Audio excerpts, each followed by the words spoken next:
Today we're working with our friends at Star Cycle in Mankato, Minnesota. Hi folks, I'm Nathan with Two Guys in a Ride, and today we're here at Star Cycle with Nathan, and we are taking a look at the 2021 Kawasaki Teryx KRX 1000. That's right. And this thing is huge. It is. It's pretty massive, pretty impressive. I'm 7 feet tall, and it's still taller than. Wait, no, I'm not 7 feet tall. When Kawasaki entered this particular sector of the market, what's it aimed at? For people who aren't familiar with this market, what was Kawasaki aiming at with this? So in typical Japanese fashion, they went into a high performance category and wanted to include high reliability in it. So you're not sacrificing that with this machine. They wanted an all-out performance machine that will be good for the long term and is user-friendly for the new rider too. So it isn't the highest horsepower machine in the category, but anybody that's searching for high horsepower in this category is going to put a turbo on it anyways. So they overbuilt the chassis, they overbuilt the frame and the structure. Definitely overbuilt. Yep. Let's start up at the front here with the suspension and tires. Yeah. And lights. Okay. Yeah, so take a look at these beefy oversprings and the Fox 2.5 podium shocks. We've got about 19 inches of travel in the front and 21 inches of travel in the back. Which is huge. And then overall, for clearance, you got about a 14 and a half. 14 and a half inch, and you can see how the A-arms are curved to create added clearance. So they really did their engineering with this. Yeah, it's just, I mean, it has a very strong, beefy look to it. Like it could take quite a bit of abuse. So when Kawasaki enters a new segment like this, they don't go very conservative like your typical Japanese companies. If you look at what they've done with engineering with like their H2 that came out a few years ago, they throw all the abilities of Kawasaki motorcycles and Kawasaki heavy industries at engineering a product and come out for shock value. That's a lot of what they did with this unit too. So it kind of pushes the boundaries of what we expect in a pure sport machine. I mean, I tell you what, it certainly catches your eye when you walk in the store, and it's like one of the tallest things around. Yeah. Now the lighting is LED. Yep, LED all around. All around, and you have got what size tires? I think they're this is a 31-inch Maxxis Carnivore tire on a 15-inch rim with a bead lock. So I love that bead lock. Yes, this is really cool. Again, in the pure sports segment, 90% of your buyers are going to want a tire in a wheel set like this. So Kawasaki from the factory offered this. And the other added advantage of getting it from the factory like this is if you buy an aftermarket wheel set, your machine is actually clutched and engineered for a smaller wheel diameter, and that strains the drivetrain and strains the clutching. When you get it from the factory program like this, it's much more reliable.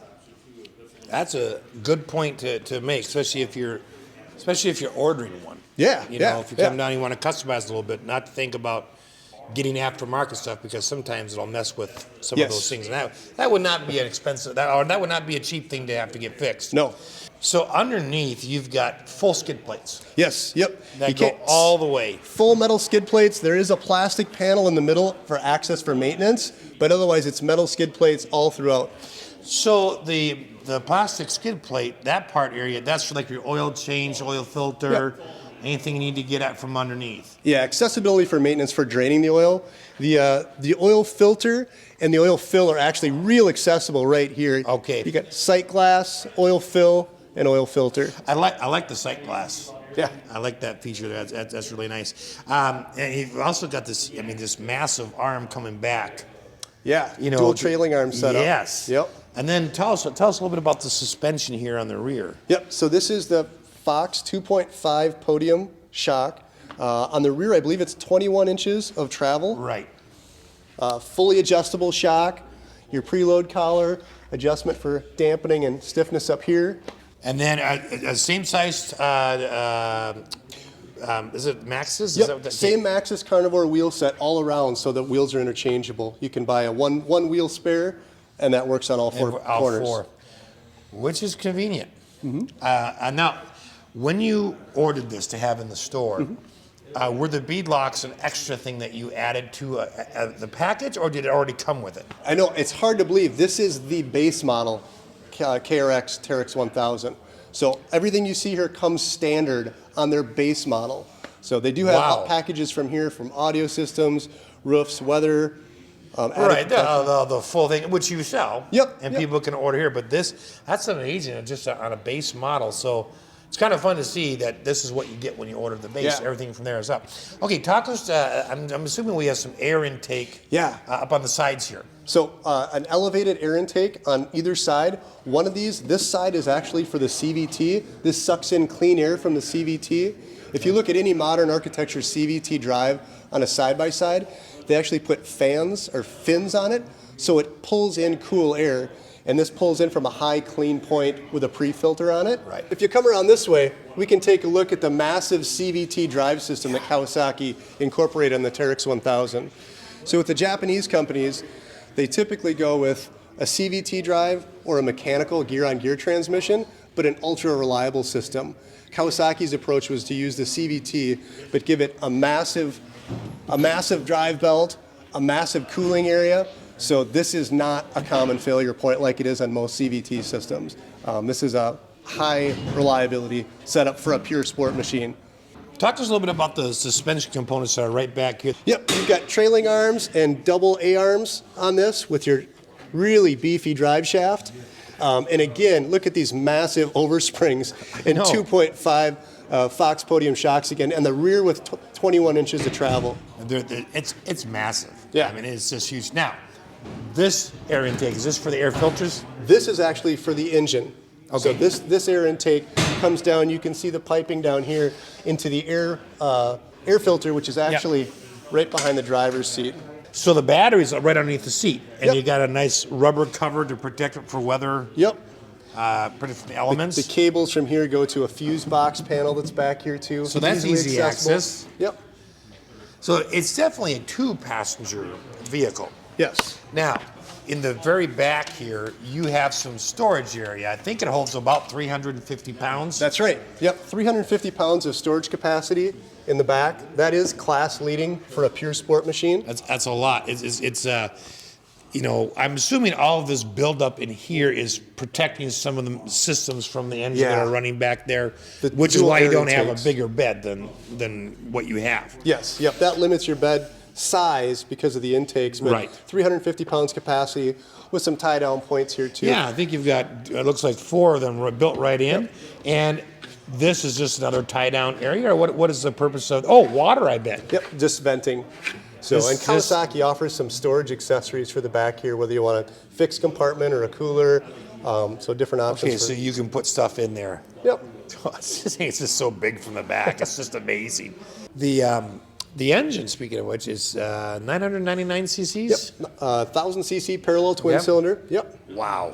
So, I mean, that's a big motor. Yep. I believe it's 77 foot-pounds of torque at 7,000 RPMs. 70, wow. And it's got 90 inches of length? Yeah, wheelbase is 90 inches. One of the things to point out with this is they designed this. You'll see how far spaced out the wheels are. They're really at all 4 corners of the machine. And if you look at this front approach angle, this is really cool. You can run this thing up to a 2-foot straight 90-degree wall. And when four-wheel low, it'll walk right up it. So it's not approach angle Is not a problem. is not a problem. Yeah, I mean, that is interesting. They are out in front of everything. Yep. One of the things that was pointed out to me is the metal inner fenders. You know, you don't see that from many manufacturers from the factory coming out with that like stout of plastic. material. Yeah. So let's talk about the interior for a minute. Because you know, first of all, the bright green is very eye-catching. Mm-hmm. But what caught my attention was the texture of the seats. Yep. Now I don't know what that's made out of, but it definitely would be very cleanable. Yeah, it's a great Like hose all-purpose down. material, cleans up well, and still very comfortable and very plush. So we'll definitely get in a minute here and check it out. And then with your all-weather battery cover here, you're not too worried about getting anything, you know, water going in there. The doors themselves here are, you know, they've got some room for added things if you Yep. want to add speakers, whatever. But you got, you know, just a regular car handle. Latches inside and out And on out. this door, Yep. which is nice. They did their thoughts with the ergonomics. This is a nice, spacious cabin with adjustable seats on both sides. It fits a 6'5" frame as well as a 5'4" frame. All right, well, speaking of that, let's hop in. Sure. You want to drive? Well, I will. Yes, absolutely. Oof. Wow. Hey, you know, another thing I noticed I like about these seats is they're sticky. Yeah. Yeah. You feel. I mean, you're not gonna, you know, I have an older Kawasaki, and I would definitely slide on that bench seat. But that's kind of nice, especially kind of considering the kind of stuff you're driving in. Yeah. You want to feel planted. Yes, yes, you do. Okay, so let's talk about the dashboard here. This has got all sorts of information in here. So I'm assuming it looks like there's basically 2 buttons that run everything, or is there a couple more? Ooh, Yeah. I like that. These are your 2 primary buttons to select through your trip modes. Your gear indicator, your temp, your CVT temp. That's not on all units. No, It's nice to see. unique. Fuel gauge, your hour meter, and speedometer, of course. Wow, there's a lot of information all at once. Right. But Yeah. it's nice. You don't have to like go through and push 9 million buttons to get to something. It's there. So here is your 2-wheel drive, 4-wheel drive, and 4-wheel diff lock options. And this is your power mode button to go from full power to the low power. In the crawling situation, when you come into slick rock or steep inclines on rock, this is when you're going to want the low power mode on. So you have a little more control over your throttle. You have all the torque there, Yes. but it's just not going to rocket you like it would normally. It softens the throttle response. It's not true traction control, but it acts very similar to an electronic traction control. Okay. And when we talked about locking, we had 2-wheel drive, 4-wheel drive, which is switchable on the fly. Yep. And then you have the locking differential. Now, that's a front locking differential. Yes. Okay. And that's also can be done on the fly. Or does that one have to be stopped? That one you got to be stopped. Okay. Okay. And as far as, you know, the gear selectors go, you've got just the normal. You've got high, low, neutral, and reverse. Yes. With a very standard shifter, so easy to get in and figure that out. You know, I got to say that digital display is so nice. Yeah. It's simple. It's easy on the eyes with the grayish kind of background and then the dark black on the lettering. But, you know, there's a lot of information that gets put into these things. And again, this is the base model there. I like the you know the flooring. This is standard. There's nothing been added to it, but I just like it. It's plastic with raised ridges. Yeah. You know that come along there. Knurled edges so you Yep. can get some grip. And then you got some water points for things to drip out of. Yeah. When you're going through the wild terrain that these things are intended for, these sticky seats, the knurled grip down there, the grab handle, they all become a necessity awful fast. After fast, yeah. I do like the car style handles inside and Yeah. out. You're not hunting and pecking for where is this? It's just right there. Yep. All right, let's step out here. I want to take a look underneath the hood in the front and kind of show what's there. Yeah, let's take a look. All right. This is pretty accessible. There we go. So here you can get in and see the massive radiator on this machine, the cooling fan set just beside it or just behind it, and you have accessibility to the top of your shocks here to stiffen the shocks sides. right here. You also have the coolant reservoir and the brake cylinder reservoir. So it comes too with an opening for the winch here. A nice feature with Kawasaki on all of their side-by-sides too, they really lay out your wiring for setting up a winch or front accessories. So you've got a port down here that's already drilled out and a plug in it. So it's easy to grab your wires and run them through that tube back to the battery compartment. So Oh, wow. they make installation real simple. So no cutting or drilling, no holes. Yeah, clean install. It's all clean install. It looks like it's factory mounted. Yeah. No matter which option you go with. I like the daytime running lights Yeah. that come on here with LED lines. Yeah, Look yeah. pretty cool. I like that. That is really neat. I know you mentioned a few accessories. Okay, this is a shameless plug for you guys here because you sell all those accessories.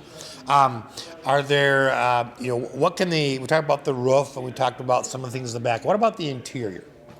What are some things like you have options for different stereos? Yeah, they have audio systems available. They have different seat belts available for this, storage compartments for the rear. Kawasaki did a great job with their accessory package. A lot of times when manufacturers come out with new models, it takes 6 months to a year before they see a real suite of accessories available. At the launch, they had a ton of things available for this. Already. And they do have packages available. So you can look at their site and pick out their protection package, their lighting package, their all-weather package. So a variety of options. Which typically, if it's like a car, it's sometimes cheaper to buy things in a package. Yes. Yep. You may get a few things you don't want, or you wouldn't necessarily order, but they're there, whatever. But it's cheaper than buying them separately. They might get them free at that point because. Okay. So once, if somebody saw this video, want to come and buy this. Now this one's already sold. Yep. Sorry, Yep. you're not getting this one. If you had it in the store, let's say it wasn't sold. Okay. Can they? Is this like a store model, and you order a different one, or can they drive this one home? No, we typically sell off our flooring inventory. So if we have it here and it doesn't have a sold sign on it, you can buy it and take it home. Unfortunately, in today's market and economy, our demand is exceeding our supply. So it's nice when we have a floor model like this that we can sell off of for a little while, but a lot of customers are forced to order and wait a little bit till we get one for them. Right. But in that event, we can order specifically what they want. Thank you, Nathan, so much for your time and for getting us in to review this brand new, breakthrough for Kawasaki, entering a whole new market segment. Yeah, such a fun machine. I'm glad I got to share it with you. All right, thanks. Thanks for watching.